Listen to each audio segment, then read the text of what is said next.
died twice. You had flatlined. One of them being in front of you and the girls. How did you feel that day?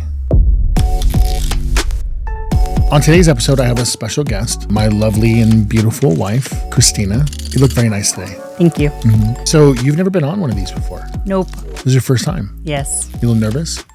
We'll see how it turns out. Today, we're going to be talking about a series of events that took place in, I don't want to say my life, because even though it directly impacted me, it also directly impacted you, right? Mm-hmm. So in our life, we're going to talk about like story and so forth. A lot of people have heard this story. I don't think anybody's ever heard it as in depth as what we're about to kind of go in. Yeah. But we're going to talk specifically about two really important dates. May 2nd, 2015. Our baby's birthday. Oh, it is our baby's birthday.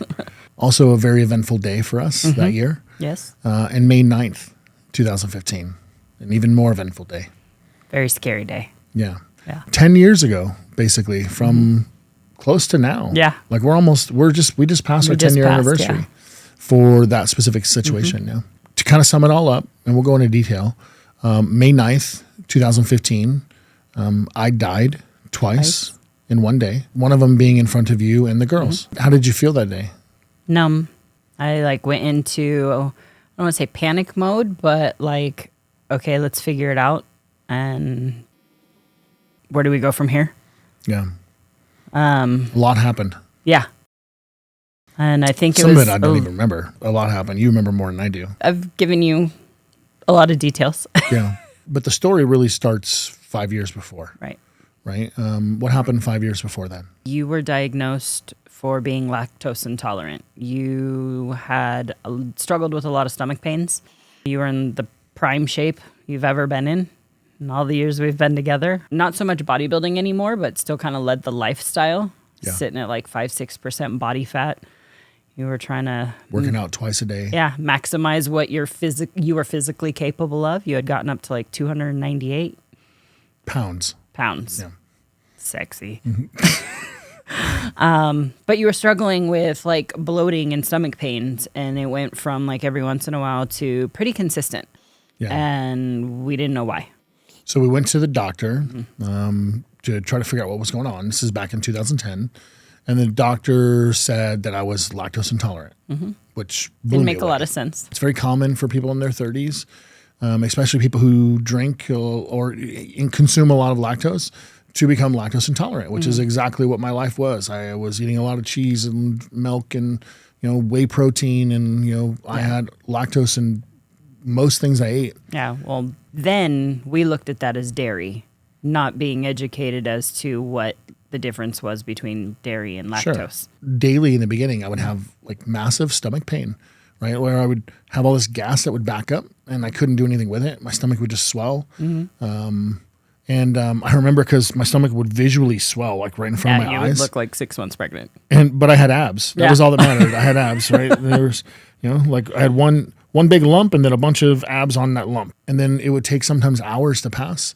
I was in a lot of pain. Used to sleep standing up. Yeah, Remember up that? Against the wall. Sometimes if you could get under the ceiling fan to keep you cool. Yeah. Yeah. So this pain would be so intense, I couldn't sit down. Right. Couldn't lay down for I sure. couldn't lay down. I would the only comfortable position was standing upright. Or in the shower. I would literally stand in the corner of the room to prop myself up against the corner just to get a couple of hours of sleep. Yeah. Sometimes if it was really bad, I'd hop in the shower and just soak in the warm water for, an hour. Yeah. Long days. And over time, as I started to change my diet, it went from happening every day to once or twice a week. Yeah.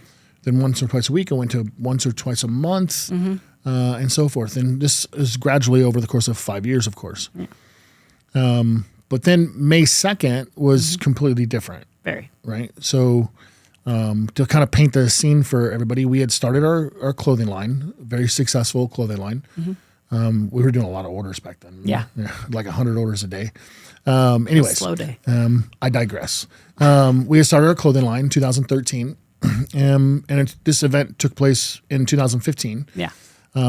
We were traveling a lot. So we were doing fitness shows and so forth. We did one in Seattle. We did in Idaho. We did this particular one. We went to the racetrack. Yeah, we did a racetrack event in Georgia. That was a lot of fun. Yeah. We were doing a fitness like tour. This particular one was in Orlando. Yeah. The Europa. Correct. Big event. It was a huge show. Yeah. We did the Arnold at one point. Yeah, we were correct. Yeah, we were packing like our food in our 6-pack bag. You remember that? Yes, I do. I loved those bags. Yeah. Great company, by the way. If you guys have a chance to check out 6-pack bags, great for keeping your meal prep. But I digress. That was not a commercial. This particular event, like we had 100 people, 150 people lined up just to buy shaker bottles, right? To buy Freak Off My Leash shaker bottles. Yep. So the whole thing was packed, but we had doubled it up, right? Because it was our daughter's birthday. Right. Right. So because it was our daughter's birthday and this event was going on at the same time, we traveled to the event, did the event for 3 days, and then the plan was to do what? Go to Disney. Disney and the beach. Why? Why Disney? Because I'm a Disney adult to my core. You're a Disney fanatic. Yes. In fact, Disney adult is such a more classy way. Didn't you just get Disney passes for your birthday? I did. You are sending me and our youngest daughter to go to Disney for the day together. Yeah. Yay. You have to take money out of retirement nowadays to afford Disney, but hater. So this particular day, we were going to go to Disney, but something had happened.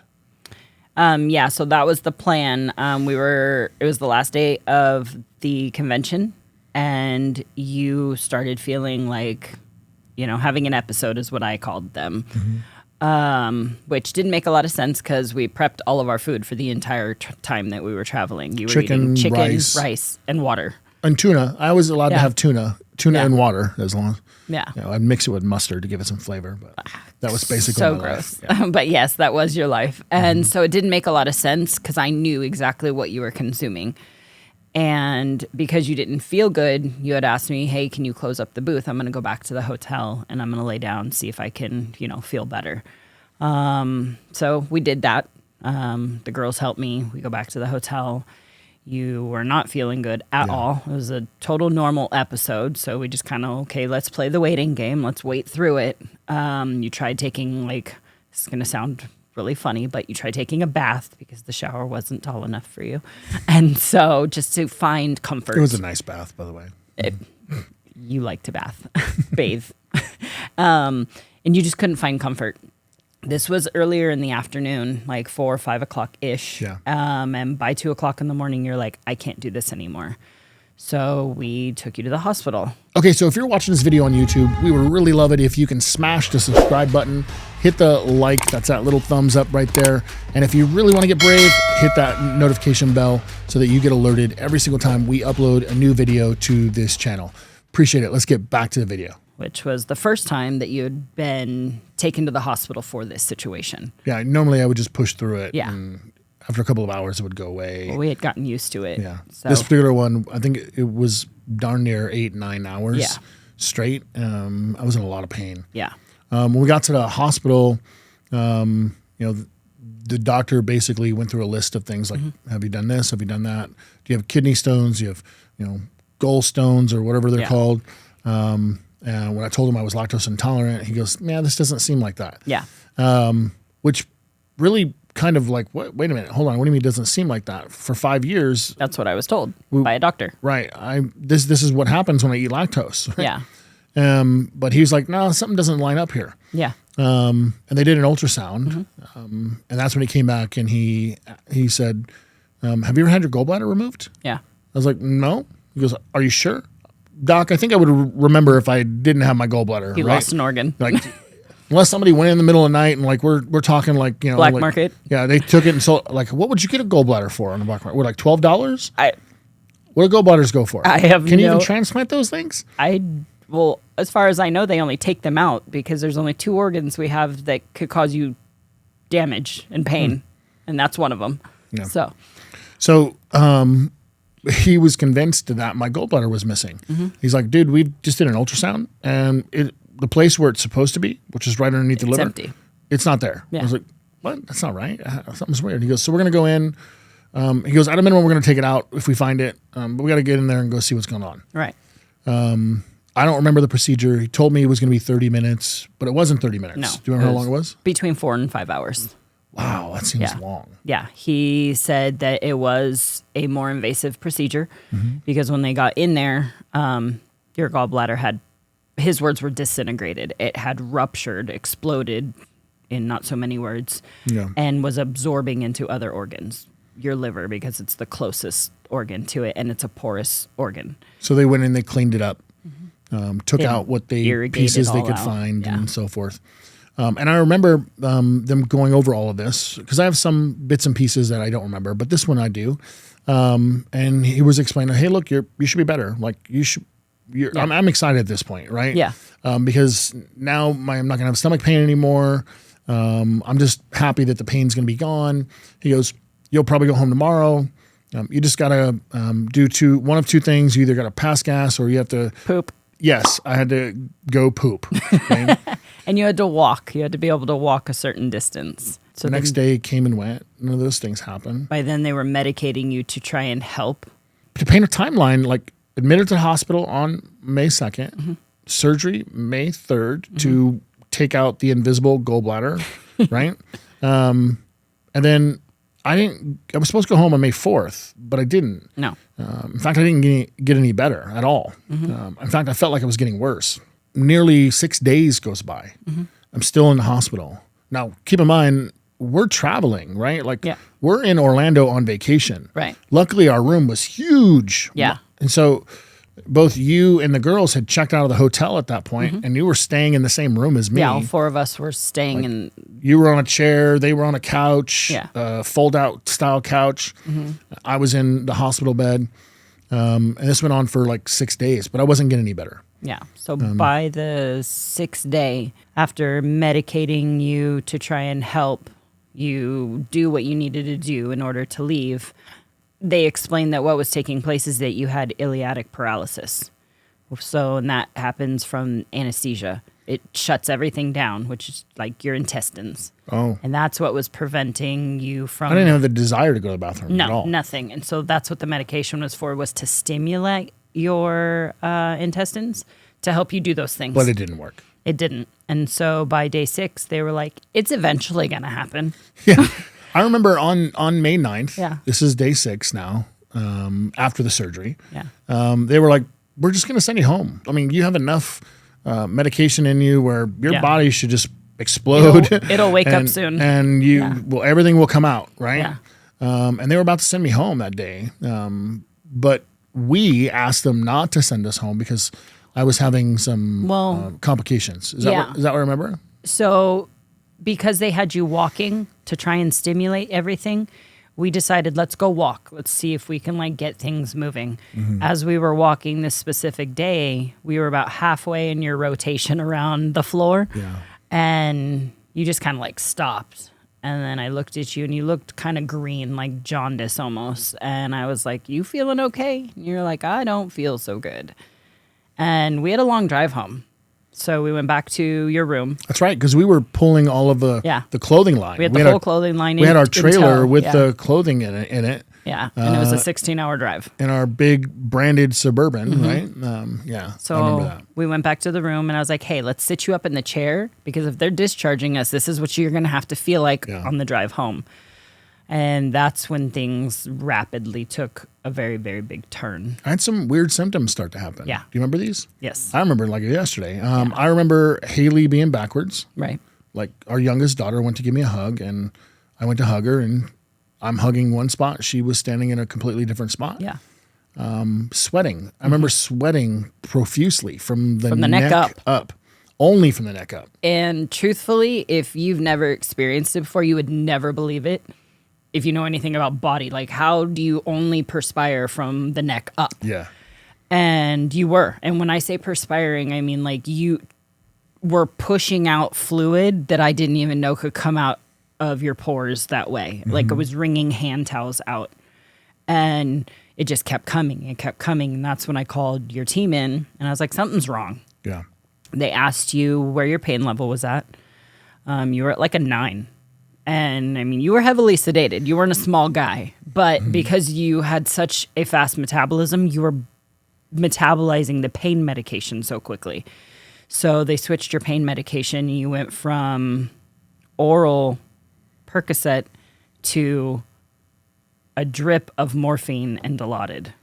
That seems aggressive. It was aggressive, but because your pain level was so high and because you were metabolizing it so fast, they had to alternate those two. And even still, an hour later, your pain was like a 7. So what I remember that night, I remember this part like it was yesterday. And I have blocks where I have complete blackness. I don't remember anything between certain spots. But this particular night, I remember because they had been drawing my blood every day. Yeah. I felt like I was getting worse, but like my pain level in my whole body, it wasn't just my stomach anymore. It was my whole body. I remember a nurse coming in. I'd never seen her before. She introduced herself. She asked me if I felt okay. I was like, no, I don't feel good at all. And I remember her words like they were yesterday. She goes, you look like. And my head spun. And then literally like that, if you've ever had anesthesia, right? Like, and I know you've had anesthesia. Yeah. But for those people watching, if you've ever had anesthesia, it feels like you go to sleep and you wake up, right? It's a blink. You're out for an hour, 2 hours, whatever. But for you, it feels like this. Yeah. Right? Boom, boom, right? Yeah. That's what it felt like for me. She goes, you look like boom, I'm out, right? And when I woke up in an instant later, here's what I remember. Some female nurse, I had never seen her before either, is literally straddled on my bed with her legs over me, shoving this plastic tube in my mouth and screaming at me. And she's yelling, swallow the ice, swallow the ice.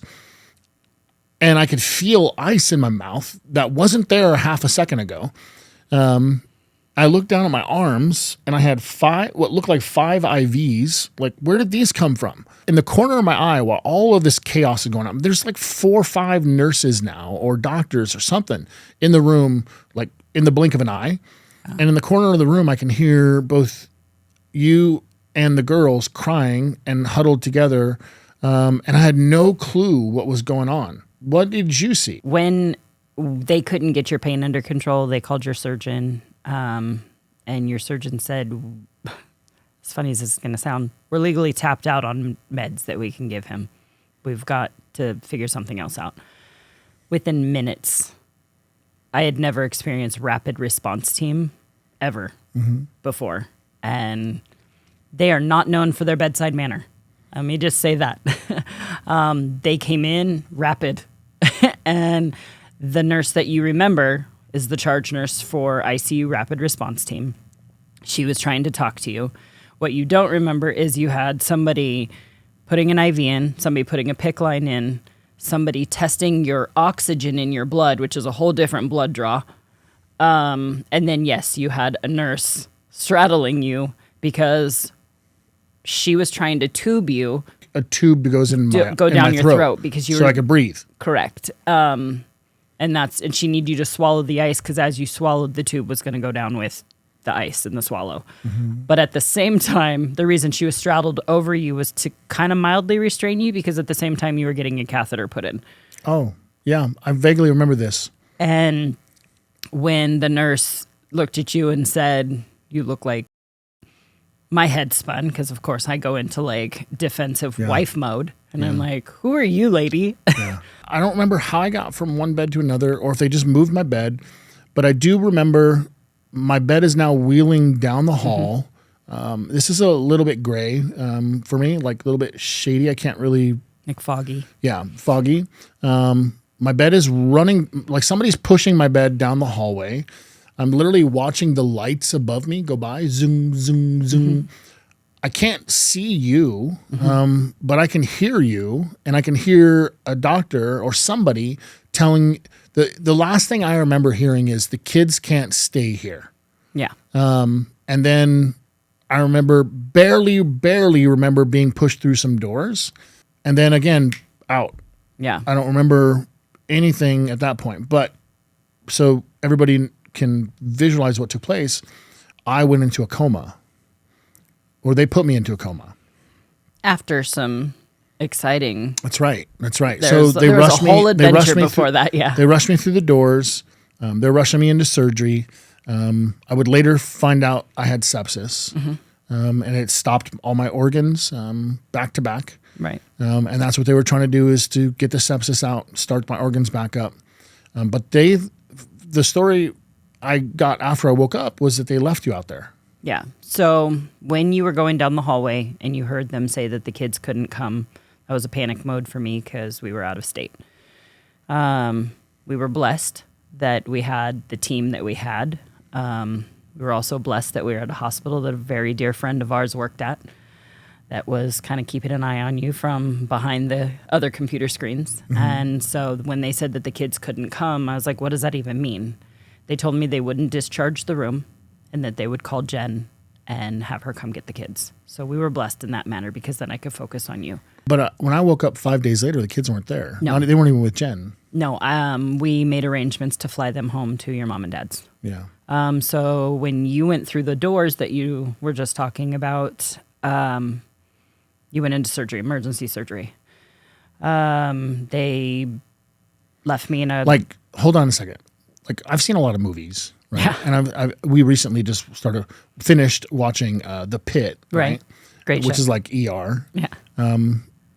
So it's like that. It is what you're saying. was 1,000% like that. Like, get them up into the OR and... Yeah. They took you and I trailed behind you.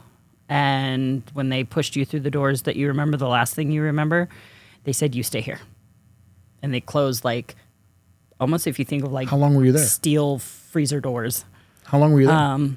About 30 minutes before somebody came out and talked to me. Was it a long 30 minutes? Longest 30 minutes of my life. It was a concrete hallway with me and concrete floor and 2 walls. Yeah. And I mean, sounds weird, but it was a short 30 minutes for me. Like, I don't even remember it. yeah, they came out. A nurse came out and told me, we have 30 minutes. What does that And mean? She walked away. At the time, I had no idea. She came out about 45 minutes later and said that you had flatlined. Again? Yeah. So you had flatlined. They were able to resuscitate you. They continued the surgery, and then you flatlined again. So that was the second time. Because it was in such a close timeline, and the reason why you were flatlining is because all of your internal organs were shutting down. They made the choice to put you in a medically induced coma in order to stabilize you. And that's how you ended up in the coma. Yeah. Obviously don't remember any of that. The next memory I have is very, very distinct. I remember hearing this god-awful siren, like wailing siren, bap, bap, bap, and like waking up from a deep, deep sleep. And when I woke up, I noticed 3 things. Number one, I was in a strange place. My room was glass. Like all 4 walls were glass. And at the edge of the room by the door, I saw multiple people running by, like almost like they're trying to save somebody's life. And then I also noticed that you were sitting in a folding chair right next to my bed, sleeping on my leg. Yes. Right. Later, I would find out that siren was the person next to me in the other glass room who had coded, and they were rushing to save him. Unfortunately, don't know what happened to that guy. But how long were you sitting in that chair? 5 days. You sat there for 5 days? Yeah. When they put you in the coma and they came out and told me that they were taking you to ICU, that I could come see you as soon as you had gotten settled. I came in. I was there till the end of visiting hours. Not my proudest moment, but when they told me I had to leave, I said, you better call security because I'm not going anywhere. And did they call security? They did not. We had a fabulous nurse, and she's like, okay, well, we don't generally allow people to stay over. I was like, I'm not leaving. Like, you will have to remove me. And so she goes, let me see if I can find you a chair. And that's how the metal folding chair came into play. And I didn't leave for 5 days. Yeah, that's awesome. By day 4, their goal was to slowly start pulling you off of assistance to see what would stabilize on its own. They got all the way down to your kidneys. dialysis was up in the air, but they didn't think that we were going to have to go there. Then they finally were able to like pull you off, and you made it through the whole night all on your own. And so with just sedation, that's probably when you started hearing like the commotion and the chaos. Yeah. Wow. How did you feel? I don't know that I can pinpoint it still to this day. Numb, scared. What am I going to do? I can't do this by myself. You built this amazing company, and, you know, I was backup. We built this company, but you weren't backup. And all I can think about was, what was I going to tell the girls? Yeah. For me, one of the first memories, one of the biggest fears I had was that when I woke up, I realized after you had told me that our daughters weren't there. They had been sent to my dad's house. Yeah. And the last time that they had actually seen me was in that room when I coded for the first time. That was the last visual representation that they had of me. Yeah. And that scared shit out of me. All of us. Yeah. And again, not my proudest moments. I may have pushed some tiny threats on the hospital, and or I was blessed. We were blessed that your parents really stepped in, because I didn't have the capability of talking to them through that time. I didn't have the answers. What do I say when they say, "How's daddy?" What do I say when, "What's wrong with daddy?" What do I say? "Oh, your dad died twice," to two small children that adore their father.